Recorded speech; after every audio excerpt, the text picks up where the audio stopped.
Hello guys, আবার 3 মাস বৃষ্টির পরে দেখতে পাচ্ছেন আমাদের গ্রামের চাষিদের মুখে হাসি।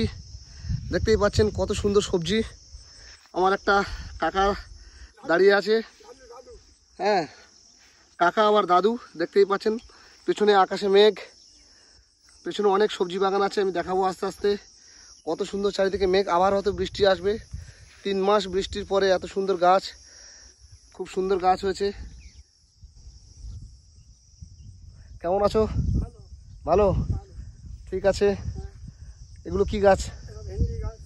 ভেন্ডি গাছ বলছে এগুলো, মানে যেটাকে আমরা ঢেঁড়স বলি সেটাই হচ্ছে ভেন্ডি গাছ। আচ্ছা আচ্ছা, পেছনে ওটা কি গাছ আছে বলতে পারবে?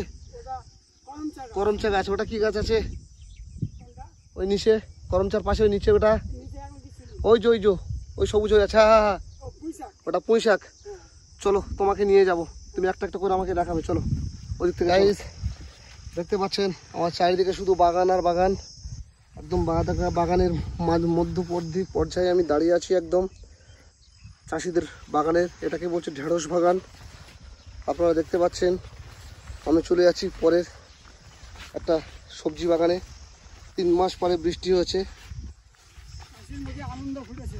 এই বৃষ্টির জন্য চাষির মুখে আনন্দ।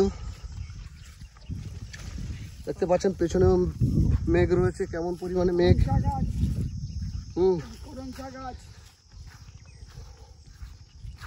এসব ঢেঁড়স হয়েছে অলরেডি।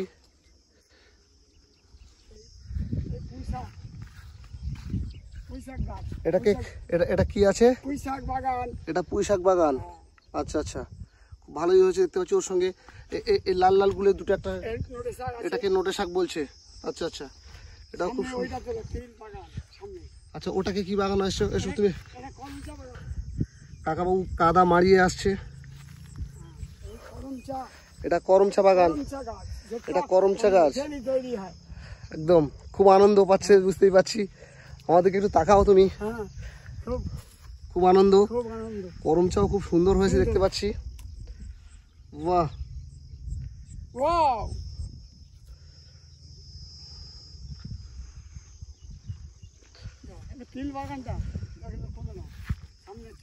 সামনের তিল বাগান। ঠিক আছে, যাচ্ছি একটুখানি এইদিকে দেখিয়ে দিই।